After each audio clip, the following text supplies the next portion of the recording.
Ekipe ya Arsenal ko icyizere gikomeje kwiyongera cyo kuza kubisinyisha uno mugereki ukinira ekipe ya Club Brugge mu gihugu cy'Ubirigi bita Christos Tzolis.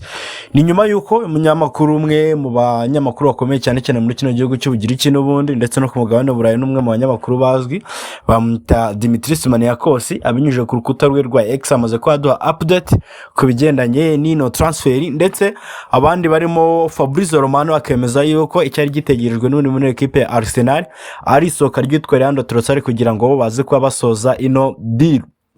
Amane nshimire cyane abantu mwese mwamaze kwanda subscribe hano kuri Game Sport Hub n'abatarayikanda ariko mbabwire ngo iki nicyo gihe cyiza cyo kugira ngo ukande subscribe ubundi tujye tubana mu biganiro byacu bya buri munsi nimba nawe uri umwe mubishimira ibiganiro tukunyuzaho tubanyurizaho hano kuri no muyoboro wacu wa YouTube.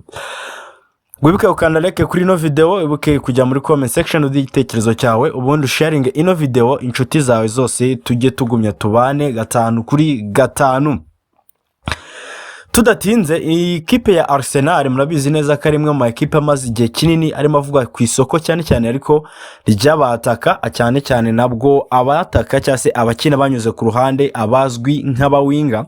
Ekipe ya Arsenal imaze igihe kinini ivugwa ku bakinnyi batandukanye cyane cyane bibumoso cyase b'abawinga bibumoso yavuzwe ko harimo Morgan Rogers, ivuga kuri Barakurikira, ivuga kuri iraza Juventus, ivugwa kuri Marcus Rashford ndetse na Christos Tzolis. Bose n'abakinnyi ekipe ya Arsenal yagiye ivugwaho ariko cyane cyane izina ryakunze gutinda ni Morgan Rogers, Aston Villa, ni Barakurikira ndetse na Christos Tzolis.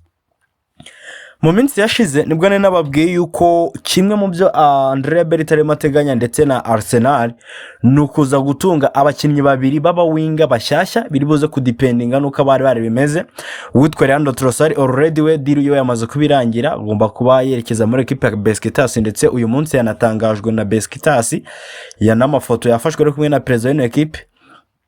Ikindi abarimo Gabriel Martinelli, murabizi neza ko Arsenal yamaze igihe mu biganiro na equipe ya Juventus ndetse na equipe ya Bari igeze kuhamagara ku bijyanye na Gabriel Martinelli. Numwe mu basore nabo byitezwe ari buze gusohoka ama equipe atandukanye arimo nka Newcastle nayo yakomeje kugenda agaragaza ko amwifuza. Rero byitezwe yuko hatagize iginduka uyu Martinelli nawe ari buze kuba asohoka.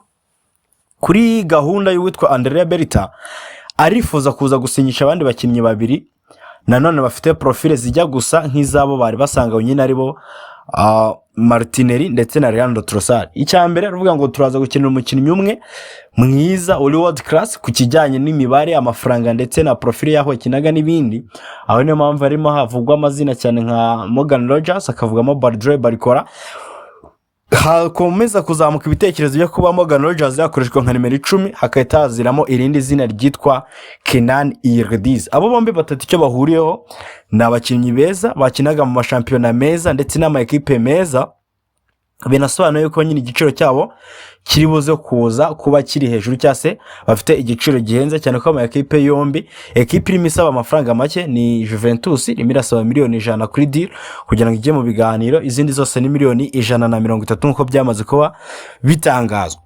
Ariko nanone bigendanye n'umushinga, bigendanye na profile equipe ya Arsenal imaze kugira, bigendanye na projet maze mu gihe kirekire cyo kugira undi mukinnyi ubugaragara nka backup ku kijyanye n'amafaranga ndetse n'imibare nimba ariko twabyita wa mukinnyi wundi ugurwa amafaranga make turutse aida muri champion idakanganye yari muri champion nziza se ariko avuye muri equipe iraho iri muri middle class cyase na academic graduate ikaba ifite uwo mukinnyi wundi wambaye iyo profile ariko biteze ko igihe cyose cyasani sari ujye mu kibuga ari buze gutanga umusaruro.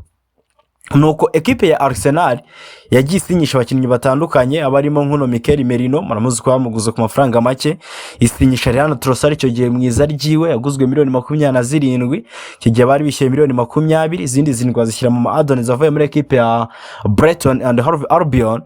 So igihe hari cyo cyitezwe nuko Arsenal iri buze gukora deal y'uwitwa Christos Tzolis mu rwego rwo kugira ngo ivuge ngo dusimbuje Trosaard mu buryo bwari bwo bwose ndetse na post izo arizo zose, kubera yuko n'ubundi no mukinnyi bizera yuko ari buze ko afite profile imwe niyo witwa Trosaard umaze kubugenda cyane ko bavuga ngo no mukinnyi uvuye muri equipe noya par rapport yo twari dufite ikindi kandi ni n'umukinnyi tutari buze gutangaho amafaranga menshi pari raporo y'abandi twifuza kuza kuba twongeramo. Uyu Christos Tzolis rero biri kuvugwa yuko ekipe ya Arsenal yaba imaze igihe kirekire iganira na ekipe ya Club Brugge, nubwo byari ibintu bitari byagatangira kunyuzwa mu mapro cyangwa se icyo tuzi nka official bid, ahubwo ari ibintu nyine baganiraga isaha ku isaha cyangwa se bakabiganira in box. Noneho rero uyu mugabo icyo arimo aratubwira, amaze kuba atwemereza yuko ekipe ya Arsenal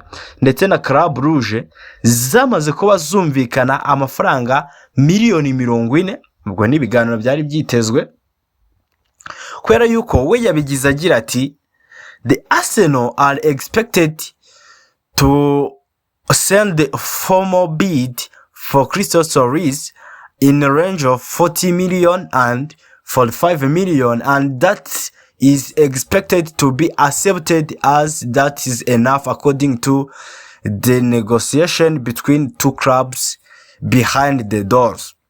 Bishatse kuvuga ngo ekipe ya Arsenal byitezwe ko iri buze kohereza bid iri hagati ya miliyoni 40 na 45, ndetse izo nazo byitezwe ko ziri buze kwemerwa bitewe nuko hari hashize igihe kinini n'ubundi ekipe zombi, ubona kuvuga nyine Arsenal na Club Brugge, ziganira inyuma y'amarido cyangwa se kuvuga ngo behind closed door, kumwe ama ekipe baganira ariko bitari byatangira kujya mu nyandiko mu buryo buri official.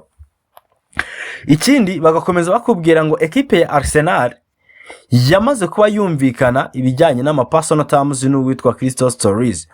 Uyu ni umwe mu bakinnyi uwitwa Andrea Bertha yakunze cyane profile yabo, ni umwe mu bakinnyi Mikel Arteta nawe ubwe yishimira, abona ko ari umukinnyi ufite byinshi yamufasha in case nyine yaba babashiye kumusinyisha.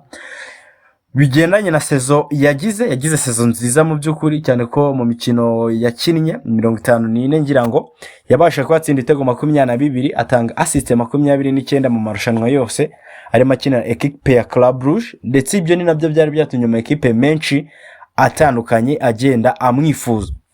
Gusa ikinyamakuru Team Talk kirimo kiratwemereza yuko equipe ya Arsenal na Club Brugge zari zimaze igihe kinini n'ubundi mu biganiro. Bagize bati the Gunners have been in talks with Club Brugge for a number of months, and it's understood that it has been a key factor in getting a deal over the line ahead of the rivals. Christos has already made it clear that he's only interested in a move to the Emirates Stadium this summer, amid their interest being formalized, and Arsenal are now preparing to pay the 40 million. Bishatse kuvuga ngo ekipe Arsenal imaze igihe kinini kigera mu mezi iganira na ekipe ya Club Brugge, ndetse ngo byamaze kuba byumvikana cyangwa se biragaragara nkaho iyo ari imwe muri fact cyangwa se iyo ari imwe mu matrufu ekipe ya Arsenal igiye gukoresha isoza ino deal itsinda abandi bose bari bayihanganiyemo. Bagakomeza bagira ngo uwitwa Christos Tzolis yamaze kubona ubwe abishyiraho umucyo, atangaza yuko transfer yonyine yumva interested kuba yakora cyangwa se move yumva yiteguye kuba yakora ariyo kuba yakwerekeza muri no ekipe ya Arsenal cyangwa se Emirates muri no sama, cyane ko na ekipe ya Arsenal nayo yenda kwishyura. Uwitwa Dimitris Manikos umugereki, amazina yabona yari ukuntu abagenda agoranyemo, yakomeje atubwira ngo my information is that Arsenal will submit an official bid for Christos Tzolis very soon, and it's expected to be accepted. The fact that the both clubs have been in contact for a long time has played a key role in moving the deal forward. Cyasati amakuru mfite nuko ekipe ya Arsenal iri buze gutanga bid noneho iri officiel kuri Christos Tzolis mu gihe cya vuba cyane, ndetse byitezwe ko iyo deal cyase iyo bid bari bwohereza iri buze kwa yemerwa, cyane ko ngo ibiganira ama ekipe yombi yamazemo igihe kirekire n'ubundi nayo byagize uruhare runini mu kuba uno musore yakwerekeza Emirates. Urumva ko ibyo ni bimwe n'ubundi nibyo Team Talk yari imaze kutubwira. Reka dutegereze turebe rero ngo iyo very soon barimo batubwira ese ni ryari, cyane ko abanyamakuru bose ndetse n'ibitangazamakuru bikomeye birimo bitubwira ko koko ekipe ya Arsenal iteguye kuza kwehereza bid yayo ya mbere. Witwa Fabrizio Romano yari arimo atubwira ngo Arsenal yari itegereje gusa ko deal witwa Trosaard irangira ikahita itangira noneho ibiganiro mu buryo buri official. Ubwo bavuze ibiganiro mu buryo buri official nyine ni bino biganiro biba birimo ama official beat cyangwa se harimo kuvuga ngo ndaguhaya uramaya gutyo nibyo twita ngo ni ibiganiro biri official. Reka dutegereze tureberere ikiriza kuba kiba, ariko nyamuneka nongere nkwibutse gukanda subscribe niba utari wayikanda, ujye muri comment section uduhe igitekerezo cyawe. Ese Christos Tzolis muri Arsenal ni deal wakwakira gute? Wayishimira cyangwa se urumva ari deal yaba isanzwe? Ciao dusubire.